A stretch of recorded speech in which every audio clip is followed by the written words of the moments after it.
Hello विद्यार्थियों, स्वागत है आपका एसएस ज्ञानशाला चैनल पर। विद्यार्थियों, आज हम लेकर आए हैं आपके लिए कक्षा 10 विषय संस्कृत के मॉडल पेपर 2024 का सॉल्यूशन। विद्यार्थियों, यह मॉडल पेपर आपके लिए बहुत ही महत्वपूर्ण एवं खास रहने वाला है।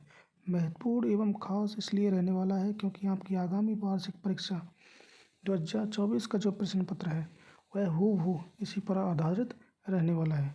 विद्यार्थियों, जो प्रश्नों का क्रम व पूर्णांक इस मॉडल पेपर में है वही प्रश्नों का क्रम व पूर्णांक आपको वार्षिक प्रश्न पत्र 2024 में देखने को मिलेगा।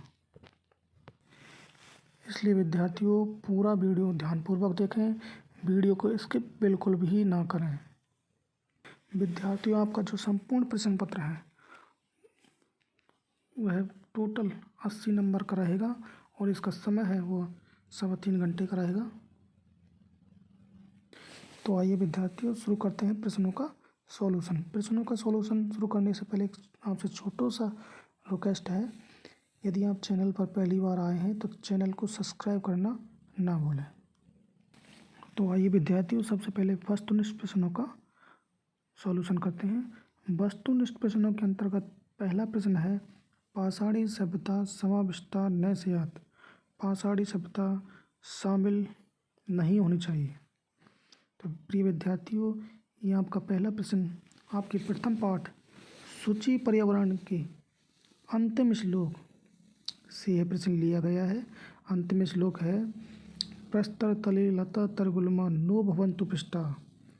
पाषाणी सभ्यता निसर्गे स्यात् न समाविष्टा। मानवा जीवनम कामे नो जीवन मरणम शुचि पर्यावरणम।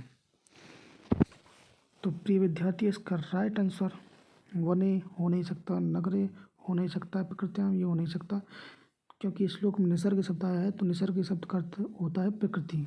तो इसका राइट आंसर निसर्ग हो जाएगा। अगला प्रश्न है, बुद्धि बलवती सदा कथा कुतः संगृहीता। बुद्धि हमेशा बलवान होती है, कथा कहाँ से संग्रहित की गई है। तो इसका राइट आंसर धर्मतंत्रता ये हो नहीं सकता, पंचतंत्रता ये हो नहीं सकता, व्रतकथात ये हो नहीं सकता, सुखे सप्तति इसका राइट आंसर हो जाएगा। नेक्स्ट प्रश्न है, शिशुपालनम इत्यस्य पाठस्य रचयिता है। विद्यार्थियों, ये शिशुपालनम नहीं है, शिशुलालनम है। शिशुलालनम इस पाठ के रचयिता कौन है। तो इसका राइट आंसर विद्यार्थियों श्रीहर्ष ये हो नहीं सकता, कालिदास हो नहीं सकता, भारवी हो नहीं सकता। तो प्रिय विद्यार्थियों, इसका राइट आंसर दिंगना हो जाएगा। अगला प्रश्न है, मनुष्य किम कृत्वा नावसिदति। मनुष्य क्या करके दुखी नहीं होता। तो उद्यम करता परिश्रम, आलस्य, धैर्य, पराक्रम। तो इसका राइट आंसर विद्यार्थियों उद्यम हो जाएगा। क्योंकि विद्यार्थियों, सुभाषितानि पाठ का जो प्रथम श्लोक है, आलस्य ही मनुष्याणाम शरीरस्थो महान रिपु नास्ति उद्यम संबंधो कृत्वा यम नावसिदति। इस श्लोक से यह प्रश्न लिया गया है। श्लोक का अर्थ है, आलस्य ही मनुष्य के शरीर में रहने वाला सबसे बड़ा शत्रु है और परिश्रम के समान कोई बंधु नहीं है जिसे करके मनुष्य दुखी नहीं होता। अगला प्रश्न है, सिंहस्य पुच्छम के धुनोति। शेर की पूंछ को कौन खींचता है। काक हो नहीं सकता, मयूर हो नहीं सकता, श्रृगाल हो नहीं सकता। तो इसका राइट आंसर वानर हो जाएगा। नेक्स्ट प्रश्न है, प्रथमो धर्म क्या है। पहला धर्म क्या क्या है। आचार, विचार, विनय, दीन। तो इसका राइट आंसर आचार मतलब सदाचार ये हो जाएगा। नेक्स्ट प्रश्न है, निष्कपट इतस्य पदस्य संधि विच्छेदो अस्ति। निष्कपट इस पद का संधि विच्छेद है। तो निस प्लस कपट ये हो नहीं सकता, तो वह है निस प्लस कपट ये हो नहीं सकता। अगला है निस प्लस कपट, ये इसका राइट आंसर हो जाएगा। क्योंकि विद्यार्थियों, सत विसर्ग इसमें संधि है। यदि विसर्ग के बाद में कै ख पै फ ये 4 वर्ण आए और विसर्ग से पहले यदि ई या उ इन दो स्वरों में से कोई भी स्वर हो तो विसर्ग के स्थान पर दंत्य सकार और दंत्य सकार का मूर्धन्य सकार हो जाता है। तो इसका राइट आंसर निस प्लस कपट ही हो जाएगा। नेक्स्ट प्रश्न है प्रकृति प्लस एव तस्य संधि पदम अस्ति। प्रकृति एव का संधियुक्त पद है, तो इसका राइट आंसर विद्यार्थियों प्रकृति रेव ये हो जाएगा। रुद्र विसर्ग इसमें संधि हो जाएगी। नेक्स्ट प्रश्न है सचुत संधि उदाहरणम अस्ति। सचुत संधि का उदाहरण है, तो अ है पीष्टा इसमें सचुत संधि हो जाएगी। श है जगदीश जगत प्लस ईज इसमें जसत संधि हो जाएगी। द है मनोहर मने प्लस हर इसमें उत विसर्ग संधि हो जाएगी। तो इसका राइट आंसर सचित हो जाएगा। नेक्स्ट प्रश्न है अनुस्वार संधि उदाहरणम अस्ति। अनुस्वार संधि का उदाहरण है, तो अ है सत्य प्लस कार सत्कार इसमें चतुर संधि हो जाएगी। नमो नमे इसमें उत विसर्ग संधि हो जाएगी। फलम अस्ति इसमें संधि हो नहीं सकती, तो इसका राइट आंसर धर्मम चर ये हो जाएगा।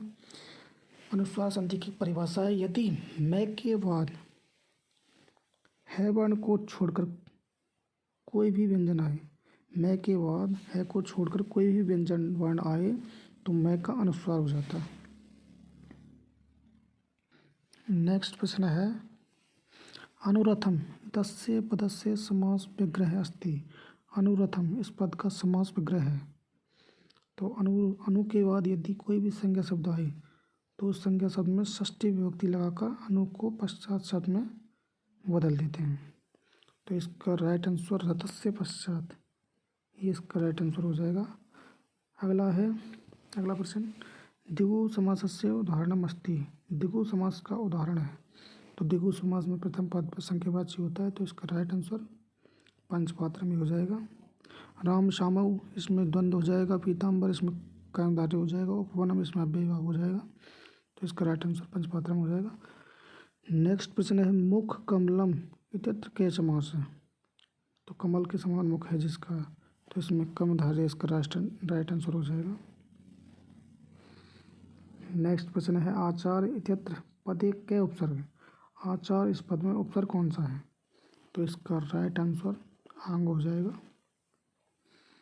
नेक्स्ट प्रश्न है दुर्वहम इत्यत्र उपसर्गम शब्दम च पृथक कृत्वा लिखत है। दुर्वहम इसमें उपसर्ग और शब्द को पृथक करके लिखो, तो इसका राइट आंसर विद्यार्थियों वह हो जाएगा। वह दुर प्लस वहम।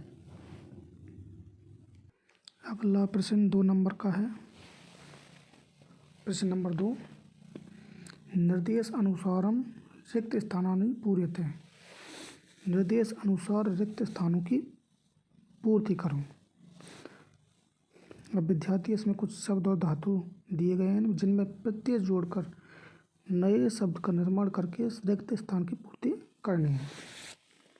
पहला है सा रिक्त स्थान मधुरम फलम खाती है, वह खाली स्थान मधुर फल खाती है। तो इसमें कोष्टक में वालक शब्द में टा प्रत्यय जोड़कर नए शब्द का निर्माण करना है, तो वालक शब्द में टा प्रत्यय जोड़ेंगे तो वाली का शब्द बनेगा विद्यार्थियों।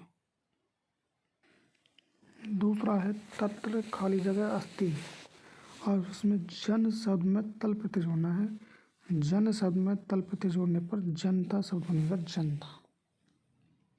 नेक्स्ट है सु खाली जगह पतती, अब इसमें धाव धातु में सत्री प्रत्यय जोड़ना है।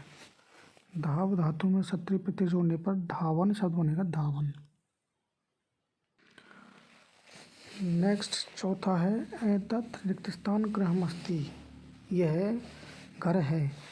अब इसमें विद्यार्थियों असमर्थ शब्द की षष्ठी विभक्ति का एक वचन का रूप में लिखना है, तो इसका राइट आंसर विद्यार्थियों मम हो जाएगा मम। अगला है विद्यार्थियों रिक्त स्थान नमः। अब नमः के योग में विद्यार्थियों चतुर्थी विभक्ति आती है, तो यहाँ नमः के कारण हरि शब्द की चतुर्थी विभक्ति एक वचन का रूप हो जाएगा हरिये हरिये। अगला है विद्यार्थियों स्व अहम पत्रम रिक्त स्थान।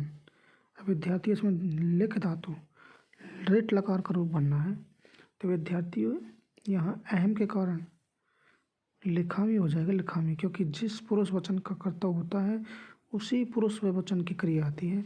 तो यहाँ अहम उत्तम पुरुष एक वचन का कर्ता है, तो यहाँ उत्तम पुरुष एक वचन की क्रिया हो जाएगी लेखिष्यामि। लेखिष्यामि इसका राइट आंसर हो जाएगा। अगला है 7वें नंबर का ते जना धनम धनम रिक्त स्थान। और इसमें विद्यार्थियों दा धातु लट लकार का रूप बनना है, तो विद्यार्थियों इसका राइट आंसर ददती हो जाएगा, ददती। अगला प्रश्न है प्रश्न नंबर 3। विद्यार्थियों अधोलिखितं गद्यांशं पठित्वा एतद् आधारितं प्रश्नानाम् उत्तराणि यथा निर्देशं लिखित। अधोलिखित गद्यांश को पढ़ करके इस पर आधारित प्रश्नों के उत्तर निर्देश अनुसार लिखें। तो आइए विद्यार्थियों सबसे पहले इस गद्यांश का हिंदी अनुवाद करते हैं, उसके बाद इसके प्रश्नों के जो उत्तर हैं प्रश्नों को हल करेंगे। भारते सर्वत्र विविधता अस्ति। भारत में सभी जगह विविधता है। विविधतायाम अपि एकताया सुमधुरा धारा प्रवहति। विविधता में भी एकता मधुर धारा बहती है। वयम सर्वे एकम राष्ट्रध्वजम नमामि। हम सभी एक राष्ट्रध्वज को नमस्कार करते हैं। च एकम राष्ट्रगानम गायामि, और एक ही राष्ट्रगान को गाते हैं। भारतस्य प्रदेशानां सर्वसंस्काराणां जननी एका संस्कृत भाषा एव अस्ति। भारत के सभी प्रदेशों में संस्कारों की जननी एक ही संस्कृत भाषा है। प्राय जना उत्सवेषु धार्मिक कार्येषु च संस्कृत भाषायां समान रूपेण मंत्रोच्चारणं कुर्वन्ति। प्राय लोग उत्सवों में और धार्मिक कार्यों में संस्कृत भाषा में समान रूप से मंत्रों का उच्चारण करते हैं। भारतस्य सर्वासां भाषाणां जननी संस्कृत भाषा एव अस्ति।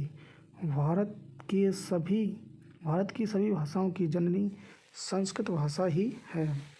अत्र न कोऽपि संदेह, यहाँ कोई भी संदेह नहीं है। भारतीय संस्कृति संस्कृते निहिता च अस्ति। भारतीय संस्कृति संस्कृत में निहित है। अस्माकं भारतीय संस्कृति मूल मंत्र सर्वजन हिताय सर्वजन सुखाय च अस्ति। हमारी भारतीय संस्कृति का मूल मंत्र सभी लोगों का हित और सभी लोगों का सुख है।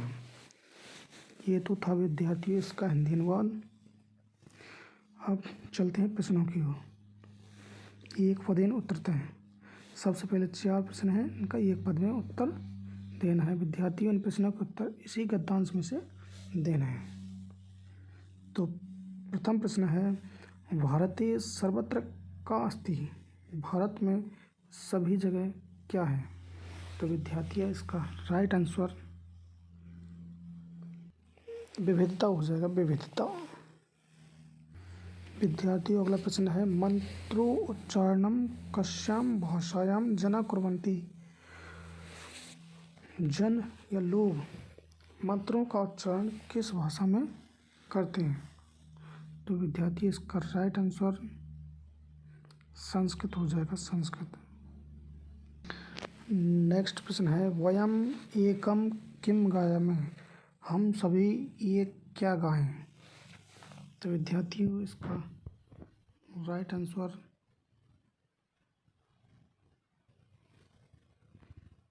राष्ट्रगानम हो जाएगा विद्यार्थियों, राष्ट्रगानम। अगला प्रश्न है विद्यार्थियों भारतीय संस्कृति कुत्र निहिता अस्ति। भारतीय संस्कृति कहाँ निहित है। तो विद्यार्थियों इसका राइट आंसर संस्कृति, भारतीय संस्कृति संस्कृति निहिता अस्ति, ये इसका राइट आंसर हो जाएगा। अब इसी में है विद्यार्थियों ख पूर्ण वाक्य उत्तरतः। अब इन प्रश्नों का उत्तर पूर्ण वाक्य में देना है। इनमें से पहला प्रश्न है भारतीय संस्कृति मूल मंत्र क्या अस्ति। भारतीय संस्कृति का मूल मंत्र क्या है? तो विद्यार्थियों, इस प्रश्न का उत्तर भारतीय संस्कृति मूल मंत्र। इसका राइट आंसर विद्यार्थियों ये हो जाएगा। भारतीय संस्कृति मूल मंत्र सर्वजन हिताय सर्वजन सुखाय च अस्ति। सर्वजन हिताय सर्वजन सुखाय। अगला प्रश्न है भारतस्य सर्वासां भाषाणां जननी का अस्ति। भारत की सभी भाषाओं की जननी क्या है? तो इसका राइट आंसर विद्यार्थियों भारतस्य सर्वासां भाषाणां जननी संस्कृत भाषा अस्ति। ये इसका राइट आंसर हो जाएगा। अगला प्रश्न है भारते कस्यां सुमधुरा धारा प्रवहति। तो इसका राइट आंसर विद्यार्थियों भारते विविधतायाम् अपि एकताया सुमधुरा धारा प्रवहति। ये इसका राइट आंसर हो जाएगा। अगला प्रश्न है अस्य गद्यांशस्य समुचितं शीर्षकं लिखत। इस गद्यांश का समुचित शीर्षक लिखिए। तो इस गद्यांश का समुचित शीर्षक हो जाएगा भारतीय संस्कृति च। भारतीय संस्कृति संस्कृत च इसका शीर्षक हो जाएगा। अगला प्रश्न है भाषिक कार्य वाला। तो इसके अंतर्गत पहला प्रश्न है वयम सर्वे राष्ट्रध्वजं नमामि इत्यत्र कर्तृपदम किम। तो इसका कर्तृपद आपको लिखना है। तो इसका राइट आंसर वयम हो जाएगा, वयम। नेक्स्ट प्रश्न है सुमधुरा धारा प्रवहति इत्यत्र विशेषण पदम किम। यहाँ विशेषण पद आपको लिखना है। तो विशेषण हो जाएगा सुमधुरा। नेक्स्ट प्रश्न है माता इत्यस्य पर्यायपदम गद्यांशात् चित्वा लिखते। माता इसका पर्यायपद गद्यांश से चुनकर लिखो। तो माता के लिए गद्यांश में कौन सा शब्द है? जननी। तो इसका राइट आंसर जननी हो जाएगा, जननी। नेक्स्ट प्रश्न है प्राय जना रिक्त स्थान अत्र जना इतस्य क्रियापदम लिखित। यहाँ इसकी क्रिया आपको गद्यांश में से छांट करके लिखनी है। तो प्राय जना कुर्वन्ति। तो कुर्वन्ति इसका राइट आंसर हो जाएगा।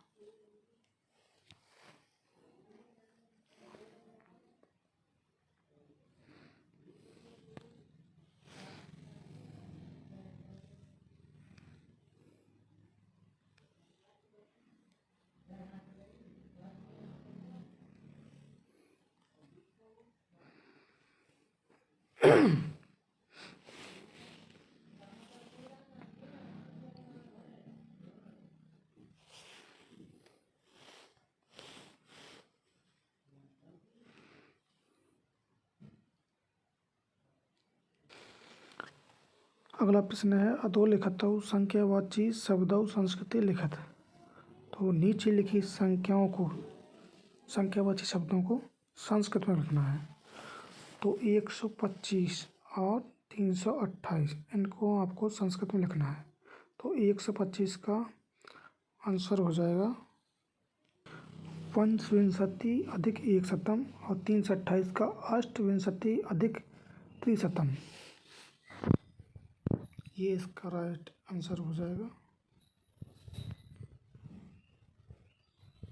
नेक्स्ट प्रश्न है प्रश्न नंबर 4 वालके कलमेन पत्रम लिखती। तो यहाँ रेखांकित पदे विभक्ति तत्कारणम च लिखत। रेखांकित पद में विभक्ति और कारण लिखना है। तो इसमें तृतीय विभक्ति हो जाएगी विद्यार्थी। तृतीय विभक्ति और कारण है करण कारक योगी। प्रश्न नंबर 5 है पितृण सह पुत्र नगरम अगच्छत। वाक्यम संशोधित है। तो प्रिय विद्यार्थियों ये वाक्य अशुद्ध है, इसको शुद्ध करके लिखना है। तो यहाँ सह साकम समम सार्धम इनके योग में तृतीय विभक्ति आती है। तृतीय पितृण दे रखा है तो पितृण की शुद्ध पित्रा हो जाएगा, पित्रा। तो पित्रा सह पुत्र नगरम अगच्छत। तो ये इसका शुद्ध रूप हो जाएगा पित्रा सह पुत्र नगरम अगच्छत। ये इसका शुद्ध रूप हो जाएगा। प्रश्न नंबर 6 अपि कुशलम महाराजस्य रेखांकित पदे प्रश्न निर्माण कुरुत। विद्यार्थियों रेखांकित पदों को आधार बना करके आपको प्रश्न का निर्माण करना है प्रश्न नंबर 6 और 7 में।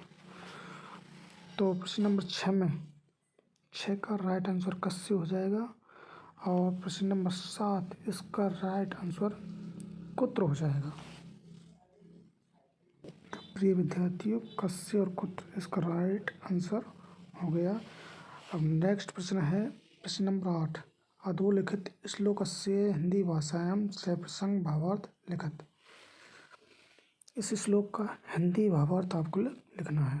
तो श्लोक है, अवक्रता यथाचते तथा वाची भवेत् यदि तदेव आहु महात्मनः समत्वम् इति तथ्यतः। तो इसका भावार्थ है कि जैसी सरलता मन में हो वैसी ही वाणी होनी चाहिए। महान पुरुष वास्तव में उसको ही समत्व या समानता का भाव कहते हैं। ये इसका हिंदी भाषा में भावार्थ हो जाएगा। अगला प्रश्न है प्रश्न नंबर 9, अधोलिखित श्लोकस्य अन्वयं मंजूषात् पदानि चित्वा पूर्यते। इस श्लोक में नीचे 4 शब्द दिए गए हैं।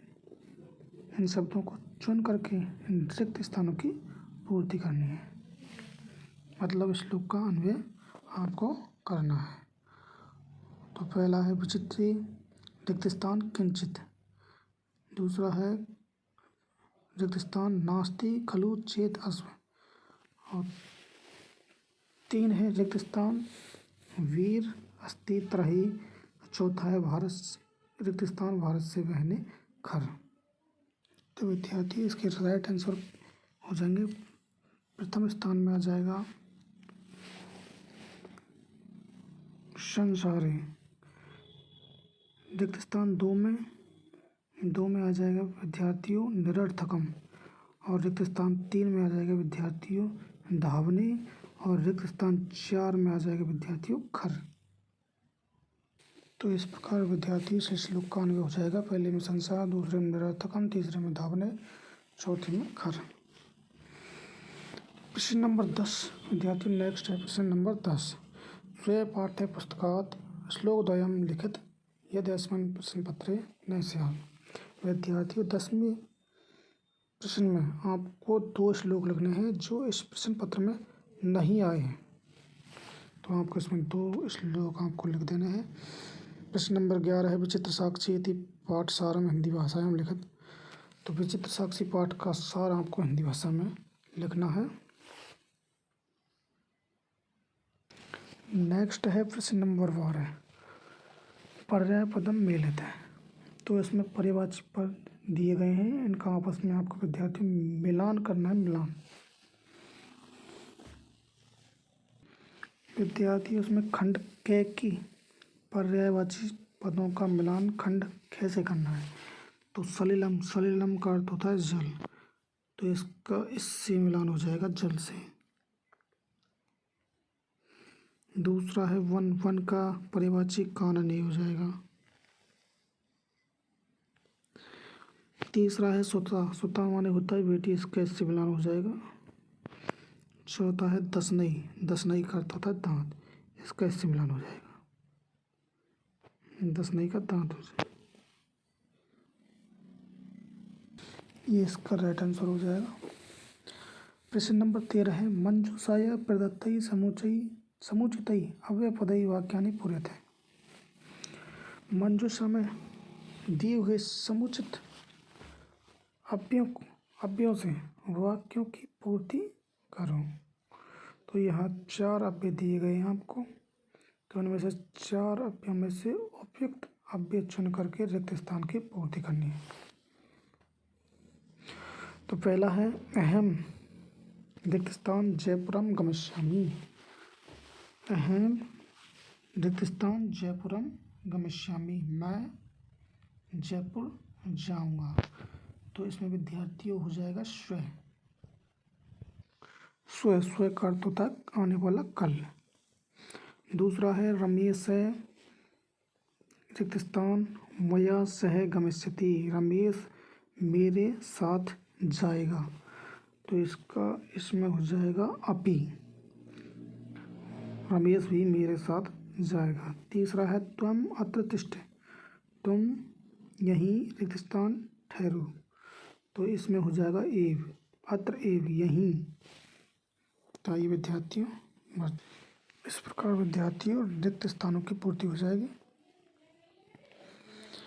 अब है प्रश्न नंबर 14। अधोलिखितं गद्यांशं पठित्वा एतद् आधारितं प्रश्नानाम् उत्तराणि यथा निर्देशं लिखित। और निम्नलिखित गद्यांश को पढ़ करके इस पर आधारित प्रश्नों के उत्तर आपको निर्देश अनुसार लिखने हैं। तो सबसे पहले विद्यार्थी इसका हिंदी अनुवाद करेंगे, उसके बाद इसके प्रश्नों का उत्तर आपको देंगे। तो आइए विद्यार्थियों, सबसे पहले हिंदी अनुवाद करते हैं। विद्यार्थी या तो ऊपर वाला कर लो या अथवा वाला नीचे वाला कर लो, इन दोनों में से एक को आपको करना है, जो आपको उचित लगे वो आप कर सकते हो। आइए विद्यार्थियों, हम ऊपर वाले को हल करते हैं। सबसे पहले इसका हिंदी अनुवाद करते हैं। न्यायाधीशेन पुनस्तौ घटनाया विषये वक्तुम आदिष्टौ। न्यायाधीश ने फिर से घटना के विषय में बताने का आदेश दिया या बोलने का आदेश दिया। आरक्षिणी निष्पक्षं प्रस्तुतवती आश्चर्यम अवघटत। आरक्षी के द्वारा अपना पक्ष प्रस्तुत करते समय आश्चर्य घटना घटित हुई। स शवै प्रावरकम अपसार्य न्यायाधीशम अभिवाद्य निवेदितवान। उस शव ने दुपट्टा आदि लवादे को दूर करके, अपसारण करता होता है दूर करके, न्यायाधीशम अभिवाद्य, न्यायाधीश का अभिवादन करके, निवेदितवान निवेदन किया, मान्यवरम हे मान्यवर, एतेन आरक्षिणा आदिध्वनि यदुक्तम तद वर्णयामि।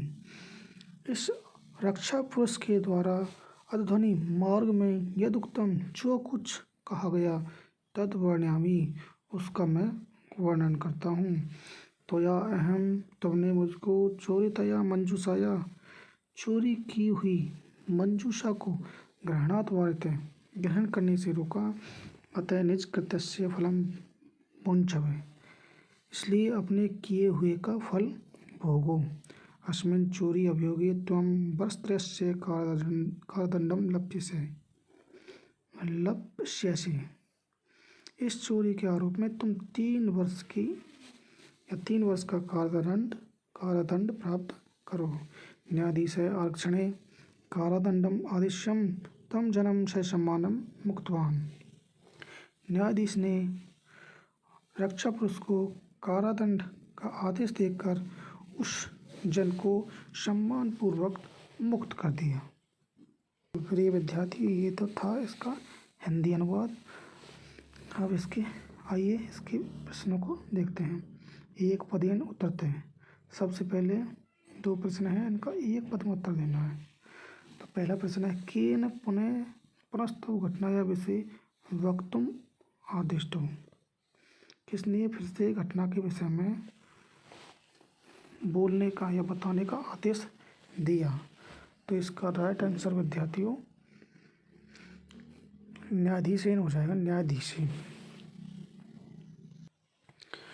नेक्स्ट प्रश्न है, कै प्रावरकम अपसार्य न्यायाधीशम अभिवाद्य निवेदितवान। किसने दुपट्टा आदि मलबे को दूर हटा करके न्यायाधीश से अभिवादन करके निवेदन किया, या कौन मलबे आदि दुपट्टे को हटा करके न्यायाधीश को अभिवादन करके निवेदन करता है। तो इसका राइट आंसर सब हो जाएगा, शव। अगला प्रश्न है, सब न्यायाधीशम अभिवाद्य किम निवेदितवान। सब ने न्यायाधीश को अभिवादन करके क्या निवेदन किया। तो इसका राइट आंसर यही हो जाएगा, सब न्यायाधीशम अभिवाद्य आरक्षणा यदध्वनि यदुक्तम तद सर्वम निवेदितवान। अगला प्रश्न है, आरक्षणा निष्पक्षम प्रस्तुतवती किम अवघटत है।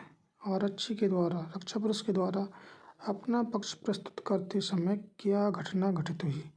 तो इसका राइट आंसर विद्यार्थियों आरक्षणी निष्पक्षम परिस्थितिवंती आश्चर्यम अपठित, ये इसका राइट आंसर हो जाएगा। प्रश्न नंबर ग, यथा निर्देशम उत्तरम लिखत है, निर्देश अनुसार उत्तर लिखो। तम जन्म स सम्मानम मुक्तवान इत्यत्र सर्वनाम पदम लिखित, तो यहाँ तम सर्वनाम हो जाएगा तम। अगला प्रश्न है, अतः निष्कृत्यस्य फलम भुङ्क्षव इत्यत्र क्रियापदम लिखित, तो यहाँ क्रिया भुङ्क्षव हो जाएगी, भुङ्क्षव। भुङ्क्षव इसका राइट आंसर हो जाएगा। यदि विद्यार्थियों आप अथवा वाला करना चाहो तो अथवा वाला भी हमने हल कर दिया है, जिसके आंसर आप देख सकते हो। प्रश्न नंबर 15 है, अधोलिखितं श्लोकं पठित्वा एतत् आधारितं प्रश्नानाम् उत्तराणि यथा निर्देशं लिखित। अधोलिखित श्लोक को पढ़ करके इस पर आधारित प्रश्नों के उत्तर निर्देश अनुसार लिखो। तो सबसे पहले विद्यार्थियों हम श्लोक का हिंदी अनुवाद करेंगे, उसके बाद प्रश्नों को हल करेंगे। विद्यार्थियों यहाँ भी 2 श्लोक आपको दे रखे हैं, या तो आप अथवा वाला कर सकते हो या पहले वाला। तो सबसे पहले पहले वाले का हम सॉल्यूशन करेंगे, उसके बाद अथवा वाला हम देखेंगे। तो पहले वाला श्लोक का अर्थ है, एक एव खगो मानी वने वस्ति चातक पिपासितो व म्रियते याचते व पुरंदरम। एक ही स्वाभिमानी पक्षी चातक वन में रहता है, वह या तो प्यासा मर जाता है या इंद्र की याचना करता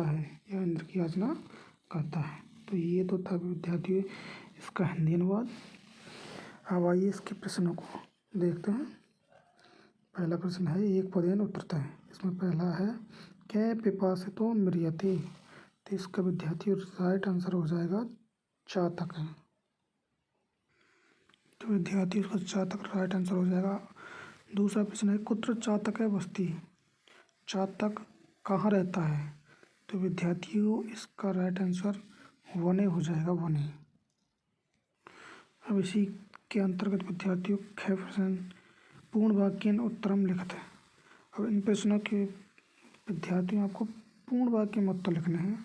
पहला प्रश्न है, खग कम याचते, पक्षी खग पक्षी क्या याचना करता है, तो इसका राइट आंसर हो जाएगा विद्यार्थियों खग पुरंदरम याचते। दूसरा प्रश्न है, कीदृश खग म्रियते, कैसा पक्षी मर जाता है, तो इसका राइट आंसर हो जाएगा विद्यार्थियों पिपासितो मानी खगे चातक म्रियते, ये इसका राइट आंसर हो जाएगा। अब इसी के अंतर्गत ग, यथा निर्देशम उत्तरम लिखत, निर्देश अनुसार उत्तर लिखो।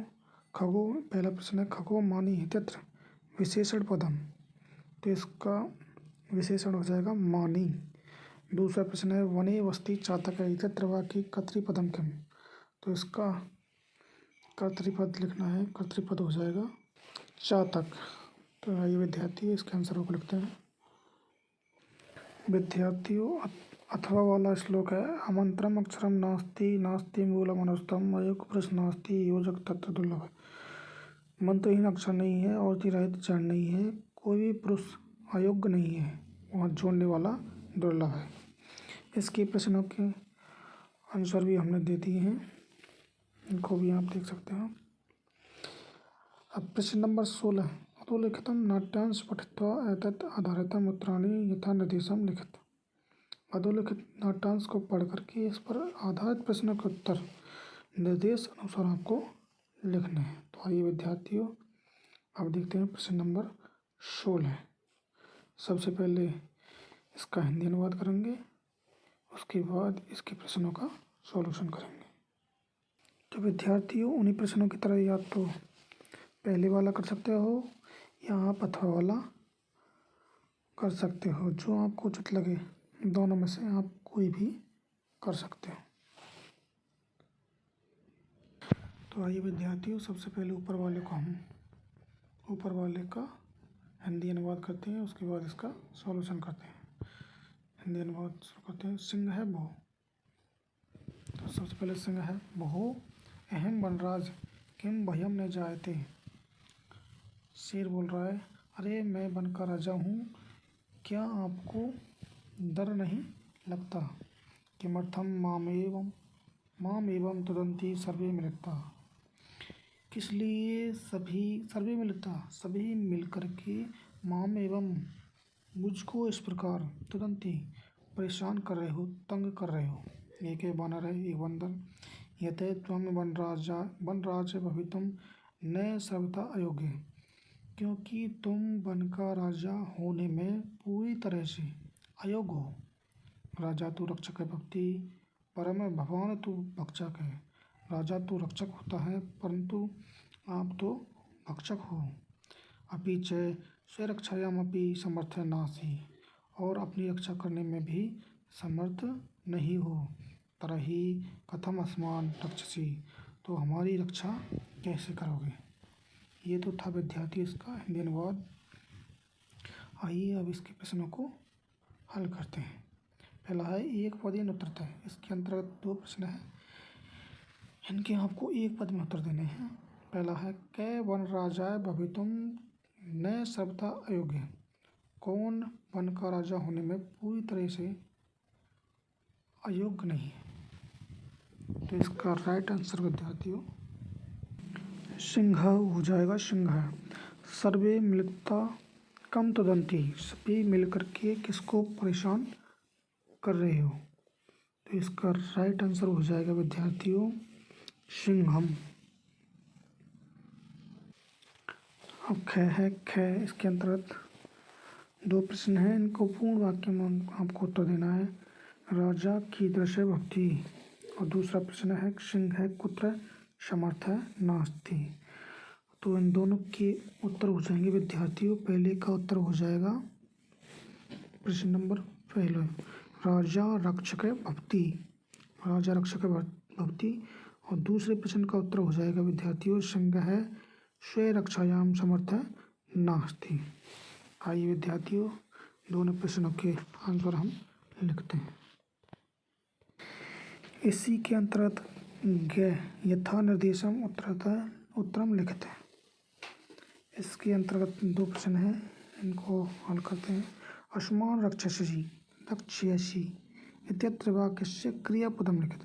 तो इसका आंसर रक्ष्यसि हो जाएगा। दूसरा है भगवान तू रक्षक है इत्यत्र विशेषण पदम किम। तो इसका विशेषण हो जाएगा विद्यार्थियों भक्षक है, भक्षक। ये तो था विद्यार्थियों ऊपर वाले का सॉल्यूशन। आइए अब नीचे वाले अथवा वाले का सॉल्यूशन हम करते हैं। यह है विद्यार्थियों अथवा वाले का सॉल्यूशन।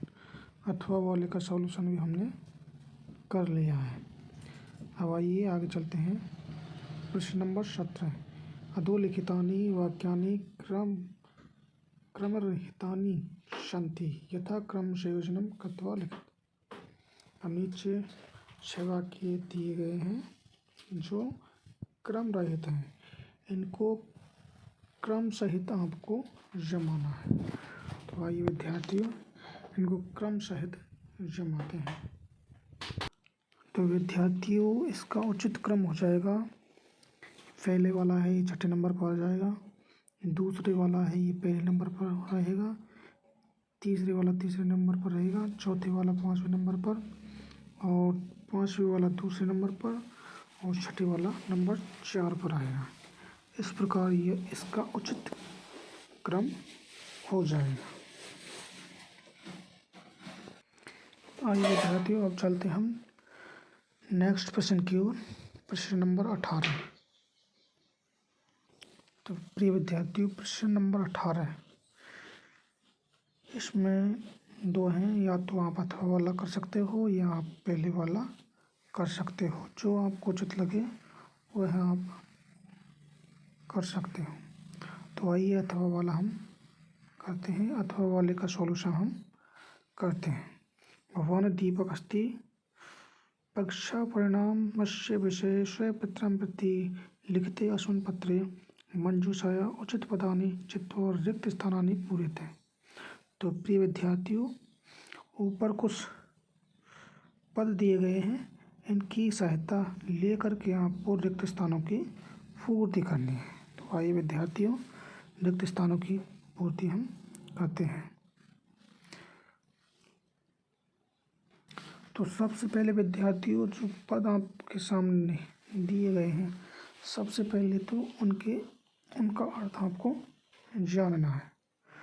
सबसे पहला पद है नमो नमः, दूसरा है प्रतिशतम, तीसरा है अधिकम, चौथा है नवनवति, पांचवा अहम, छठा भवान, सातवां अभ्यासेन और आठवां है परिणाम। इन 8 पदों का प्रयोग करके आपको रिक्त स्थानों की पूर्ति करनी है। तो आइए विद्यार्थियों, शुरू करते हैं। सबसे पहले नमो नमः, ये हो जाएगा। तो इस प्रकार विद्यार्थियों, पहले में नमो नमः, दूसरे में परिणाम, तीसरे में प्रतिशत, चौथे में भगवान, पांचवें में अहम, छठे में अधिकम, सातवें में अभ्यासेन और आठवें रिक्त स्थान में नवनवति हो जाएगा। इस प्रकार इसका सॉल्यूशन कंप्लीट हो गया। अब चलते हैं नेक्स्ट प्रश्न की ओर। प्रश्न नंबर 19। इसमें भी एक अथवा वाला है, या तो आप पहले वाले को कर सकते हैं या अथवा वाले को। तो आइए हम अथवा वाले का सॉल्यूशन करते हैं। इसमें कुछ पद दे रखे हैं, पदों का प्रयोग करके आपको रिक्त स्थानों की पूर्ति करनी है। मंजूषात् उपयुक्त पदानि गृहीत्वा मातापितरयोः मध्ये वार्तालापं पूर्यते।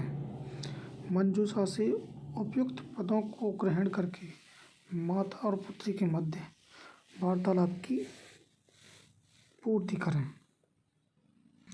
तो आइए विद्यार्थियों, उपयुक्त पदों को चुनकर रिक्त स्थानों की पूर्ति करते हैं। सबसे पहला माता, राघव रिक्त स्थान किम करोषि, राघव। अब इसमें विद्यार्थी हो जाएगा त्वम, राघव तुम क्या कर रहे हो। तो इसमें पहले में आ जाएगा किम, सॉरी विद्यार्थियों, किम नहीं त्वम। तो इसमें पहले रिक्त स्थान में आ जाएगा त्वम। दूसरा है राघव, अहम मम विद्यालय से गृह कार्यम करोमि, दूसरे में विद्यालय से आ जाएगा। तीसरे में आपड़ में आ जाएगा। चौथे में सायकाले, पाँचवें में गत्वा, छठे में मातुलय, इसके बाद भोजन और इसके बाद वस्तुनि। ये उचित रिक्त स्थानों की पूर्ति हो जाएगी इस प्रकार। आइए अब देखते हैं अंतिम प्रश्न 20। अधोलिखितेषु वाक्येषु केषाञ्चित् चतुर्णां वाक्यानां संस्कृतभाषायाम् अनुवादं कुरुते। इन वाक्यों में से किन्हीं 4 वाक्यों का संस्कृत भाषा में अनुवाद करना है। तो आइए विद्यार्थियों, करते हैं क्रम बाय क्रम अनुवाद। ये है विद्यार्थियों इन 6 वाक्यों का संस्कृत भाषा में अनुवाद। विद्यालय के पास गांव है, तो विद्यालय के पास समीप के कारण विद्यालय में षष्ठी विभक्ति हो जाएगी। विद्यालय से समीपम ग्राम बस्ती। परित के कारण नगर में द्वितीय हो जाएगी। नगरम परित वृक्षा सन्ति। सुरेश अंधकार से डरता है, तो विभीति के कारण पंचमी हो जाएगी। सुरेश है अंधकारात विभीति। हिमालय से गंगा निकलती है, तो यहाँ अलग होने के कारण पंचमी आ जाएगी। हिमालयात गंगा निर्गच्छति या उद्भवती। हम दोनों विद्यालय आज जाते हैं, तो आवाम विद्यालयम गच्छामि। जल के बिना जीवन संभव नहीं है, तो बिना के कारण द्वितीय हो जाएगी। जलम बिना जीवनम संभवम नास्ति। तो ये तो था विद्यार्थियों मॉडल पत्र का पूरा सॉल्यूशन। तो विद्यार्थियों, कैसा लगा हमारा वीडियो, हमें कमेंट करके ज़रूर बताएं। यदि वीडियो अच्छा लगे तो वीडियो को लाइक शेयर ज़रूर करें। धन्यवाद विद्यार्थियों, आपका दिन शुभ हो।